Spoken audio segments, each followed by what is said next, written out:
La humanidad tiene medios para acabar con la pobreza y el deber de erradicarla.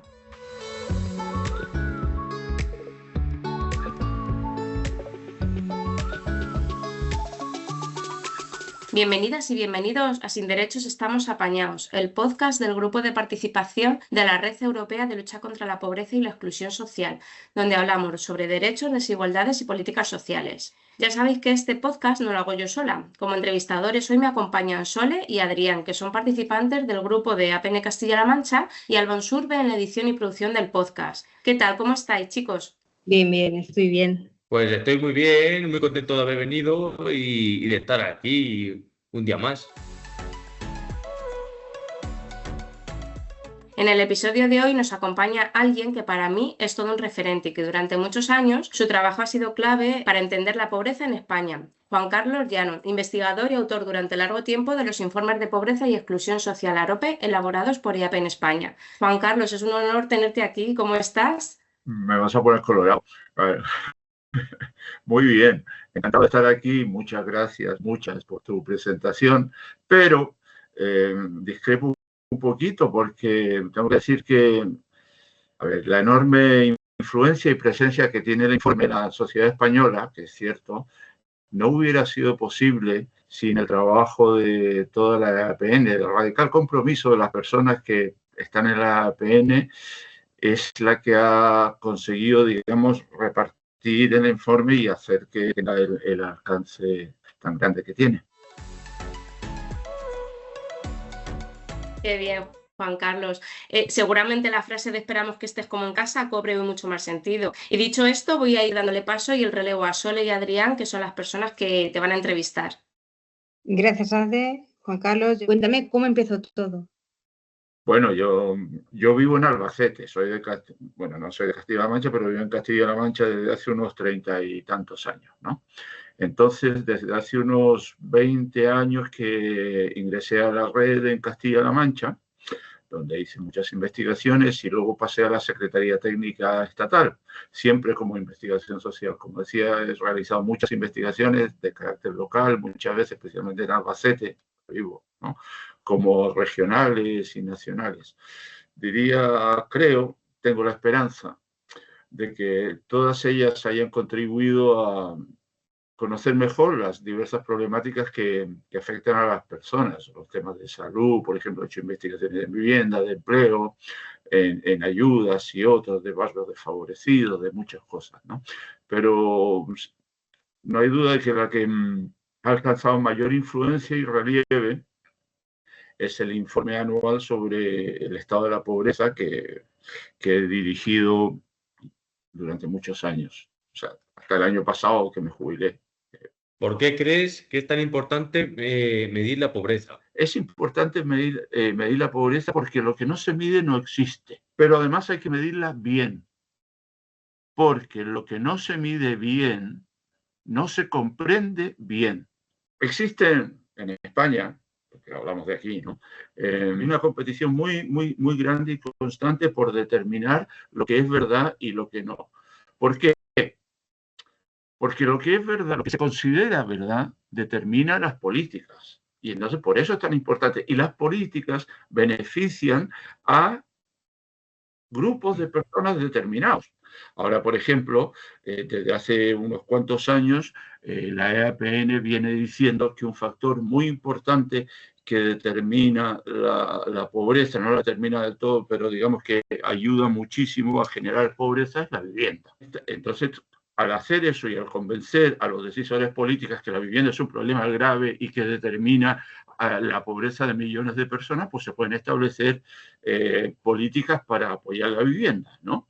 ¿Entiendes? Pero, por ejemplo, si no se comprende bien la pobreza, además de no poder establecerse correcciones, puede ser peor todavía. Se pueden establecer medidas inadecuadas que la perpetúan. ¿Cómo se hace un informe de pobreza? ¿De dónde se sacan los datos? El INE, que es el Instituto Nacional de Estadística en España, ¿no?, hace una encuesta todos los años muy grande, con mucha gente. Tiene casi a bueno, eran 30.000, pero ahora ha aumentado mucho, casi a 50.000 personas en España, en las diferentes regiones, hace una encuesta donde les mide cosas, donde les pregunta cosas, ¿no? Se les pregunta a las personas cuánto dinero ingresan, lo que gastan en vivienda, en comida, por ejemplo, si pueden, si se satisfacen sus necesidades básicas, si pueden irse de vacaciones, si comen proteína todos los días o no. Son muchas, son cientos de preguntas que hacen, ¿no? Las familias están obligadas a responderlas, porque el INE, eso por ley, las encuestas que hace el INE, las personas tienen que responderlas, ¿no? Y además complementa esa información con información de registros. Por ejemplo, el IRPF, cuando tú haces tu declaración de la renta, ¿no? Hacienda lleva un control de eso y entonces el INE directamente accede a la información del IRPF, por ejemplo, ¿no? Y la incluye en la encuesta. Entonces, con eso construye una base de datos de una muestra de la población española. Entonces, nosotros cogemos esos datos y los analizamos. Digamos, calculamos unos valores que sirven para medir la pobreza. ¿Cómo se mide la pobreza? Mediante unos indicadores que están aprobados por la Unión Europea. En Bruselas, ¿no? En Bruselas se establece la política europea y hace muchos años, por allá por el 2008, se decidió intentar equilibrar las zonas, las distintas regiones de los países, porque se veía que había mucha diferencia entre ellas, pero lo importante sí es decir que la manera de medir la pobreza que se estableció en la Unión Europea fue aprobada por todos los países, incluso España. Este año hemos podido ver que los datos de Castilla-La Mancha han empeorado, pero mirando el panorama general, ¿cómo describirías la evolución de la pobreza en España? La pobreza en España más o menos se mantiene constante. La pobreza, aunque se trata de negar, porque hay mucha gente que trata de negar eso, la pobreza tiene un carácter estructural innegable. Desde hace muchísimos años, desde hace muchos años, cuando va bien o cuando va mal, la pobreza se mantiene en torno al 20%. Cuando las cosas van bien, baja al 19%, al 18%, por ahí, ¿no? Cuando las cosas van mal, cuando las crisis arrecian y suben mucho, como lo pasó después de 2008, y además se utilizan políticas que no sirven para contrarrestar esas cosas, que eso es importante también, ¿no? Para contrarrestar esas crisis, la pobreza sube, 22, 23%, ¿no? Es importante decir que hay varios indicadores, porque igual os chirría la cifra porque se habla del 30 y tantos. Una cosa es el AROPE, que es un indicador que agrupa, es un indicador compuesto, que agrupa varios indicadores más pequeños, ¿no? Entonces yo estoy hablando de la pobreza, no del AROPE en general, que tiene una tasa más grande, ¿no? ¿Qué pasa? Y qué es importante, que esa es la media nacional. Eso es lo que pasa en toda España en conjunto. Pero las regiones tienen tasas muy diferentes de pobreza. Entonces, en el informe vemos, al analizar y comparar las diferentes comunidades autónomas, vemos que hay una línea, siempre había dicho que hay dos Españas. Pues aquí nosotros dividimos España en dos, así por la mitad, digamos a la altura de Madrid, por el centro de la península, y la parte norte, todas las regiones de la parte norte tienen tasas de pobreza muy bajas, son más ricas, están mejor que las tasas de las regiones del sur, ¿no? Entre ellas Castilla-La Mancha. Las comunidades autónomas que peores tasas de pobreza tienen todos los años y se van alternando, algún año la peor es una, al año siguiente es otra y así, pero más o menos se van alternando, son Andalucía, Extremadura, Murcia, Castilla-La Mancha. Entonces, lo importante de todo esto es que la intervención del Estado regula a las personas y mucha de nuestra capacidad de consumo, de nuestra calidad de vida, la que tenemos las personas, depende de lo que decidan los políticos arriba. A nivel de políticas públicas, ¿qué repercusión tiene el informe de pobreza que se presenta desde la red? Muchísima. El otro día le pregunté a la inteligencia artificial que si era importante, no me acuerdo cuál fue la pregunta exacta que le hice, pero le pregunté algo sobre el informe, ¿no? Y entonces la IA me respondió que el informe sobre el estado de la pobreza tenía una influencia enorme a todos los niveles en España. Y es verdad. El informe, primero que se descarga muchísimo, hay años que ha tenido 7.000, 8.000 descargas cada año, ¿no? Entonces lo leen muchísimo. Eso es mucho para un informe de pobreza. La pobreza es una cosa que aquí en estos tiempos modernos no le interesa a todo el mundo, es verdad eso. No quieren verlo como la muerte, mientras menos se hable de ello, mejor. Claro, da como miedo, ¿no? Da como miedo enfrentarse a eso, ¿no? Pero, sin embargo, este informe tiene muchísimas descargas. Me consta de que primero que se presenta en todas las comunidades autónomas, segundo, todos los políticos se han referido al informe en alguna vez. El informe ha sido citado en las Cortes de todas las regiones, ha producido incluso monográficos, es decir, una reunión de las Cortes exclusivamente para analizar el informe de pobreza de la región respectiva en ese año, cuando los datos son muy bestiales, son muy fuertes, ¿no? La EAPN tiene reuniones constantes con ministros, y no solo ahora mismo, sino con distintos gobiernos. A lo largo desde hace muchos años me consta que la red tiene reuniones constantes con directores generales y con toda la gente que tiene un poder de decisión sobre las políticas que influyen en la pobreza. La EAPN, como sabéis, agrupa a miles de entidades en toda España, entidades que tienen un contacto directo con la gente pobre, con las personas en pobreza, y saben lo que les pasa, saben de su sufrimiento diario y de toda la problemática y de la lista de enorme cantidad de problemas que tienen que resolver cada vez que se levantan todas las mañanas, ¿no?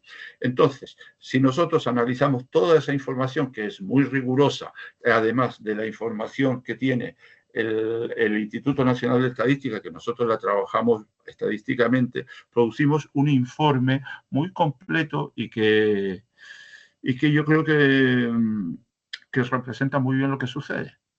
¿Crees que vivir en un pueblo pequeño aumenta el riesgo de pobreza? ¿O depende de los servicios, el transporte, la educación? Esa es una pregunta compleja. A ver, primero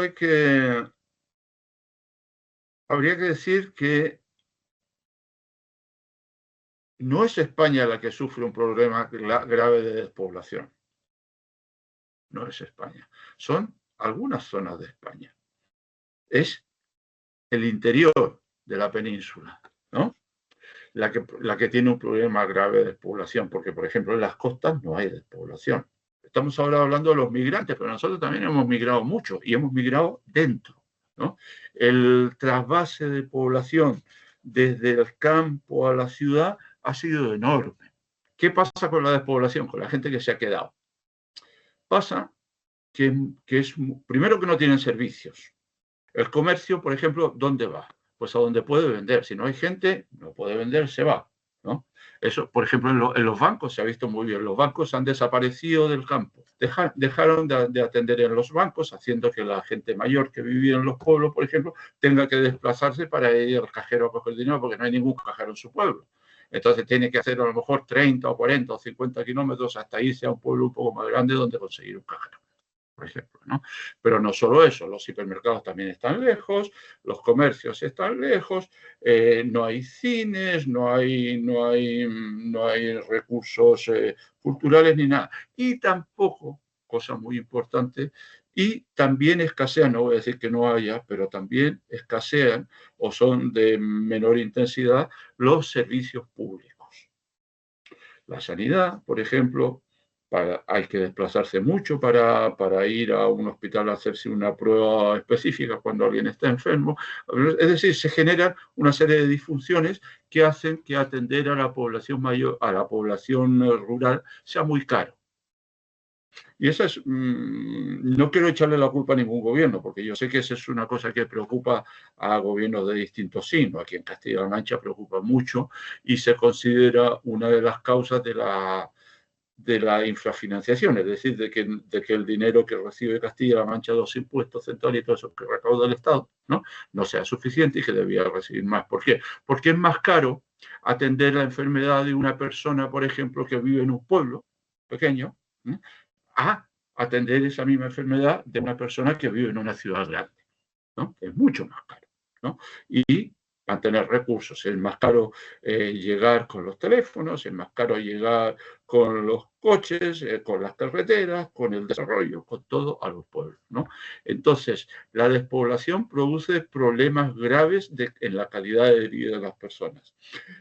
En el episodio anterior también hablábamos mucho de accesibilidad cultural. Desde tu punto de vista, ¿tiene la cultura un papel real en la lucha contra la pobreza y la despoblación? Estamos viendo que la cultura se está convirtiendo en un lujo a la que muchas personas con menos recursos no pueden acceder. ¿Cierto? ¿Cuál es tu opinión sobre esto?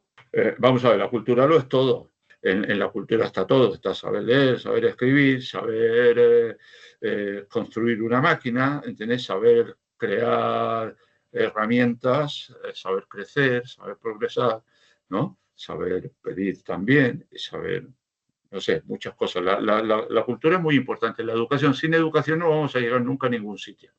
Cuando la educación se privatiza, cuando la educación pública es de mala calidad, cuando se baja la calidad de la educación pública, ¿no?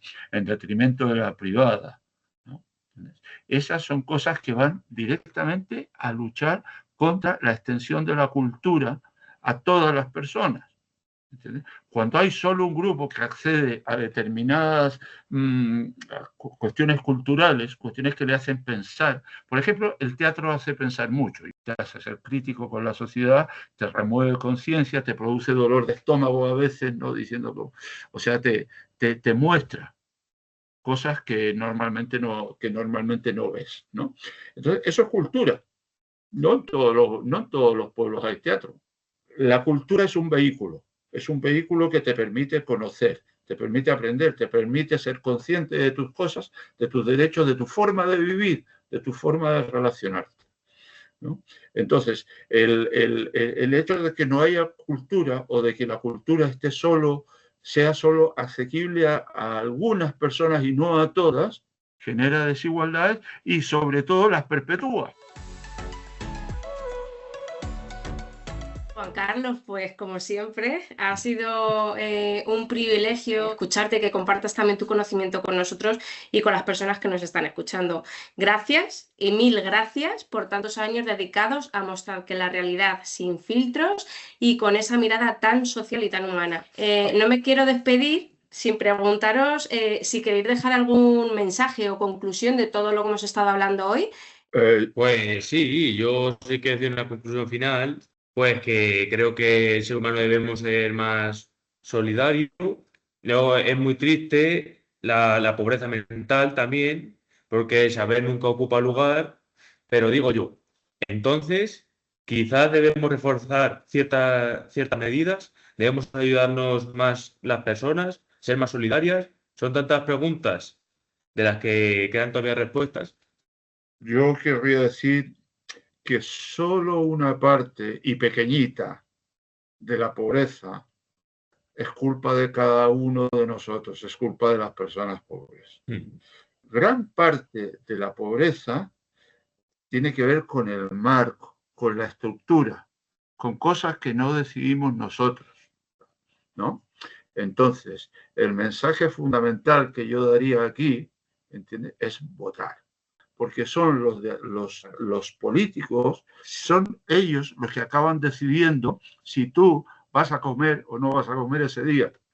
¿Entiendes? Si tus hijos van a tener derecho a una educación buena o no lo van a tener. Si tú vas a poder curarte tu cáncer de mama o no vas a poder. ¿Entiendes? Son ellos los que acaban decidiendo todas esas cosas. Pues compañeros, muchísimas gracias por vuestras palabras. Yo me quiero despedir también con mi reflexión, y es que es muy, muy importante financiar proyectos de investigación que sirvan para aplicar las causas de los problemas sociales. En este caso, el tema que nos ocupa hoy, que es la pobreza y la medición de la pobreza, porque como has dicho tú, Juan Carlos, lo que no se mide no existe y hay que hacerlo bien. Muchísimas gracias a los tres, también gracias a las personas que nos estáis escuchando y como siempre os animo a seguir las redes de EAPN, Castilla-La Mancha y otras redes territoriales para formar parte de actividades de participación y nada, pues muchas gracias chicos, nos vemos.